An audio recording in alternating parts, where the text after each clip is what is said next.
Hey guys, welcome back to my channel. In today's video, I'm going to show you how to use iOS 26 calling screening feature to reduce spam calls and decide which calls are worthy answering on your phone. These features help you phone handle unknown calls for you. Let's get started. First, open the setting app, scroll down and tap phone. Now tap silent unknown caller. Turn this option on.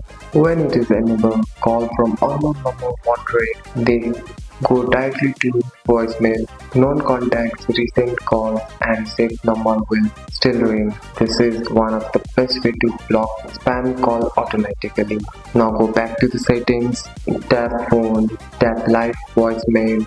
Make sure live voicemail is turned on. Here how it's works. When someone calls, you can see their voicemail message written live on your screen. You can decide to answer the call or let it go to voicemail if it's spam.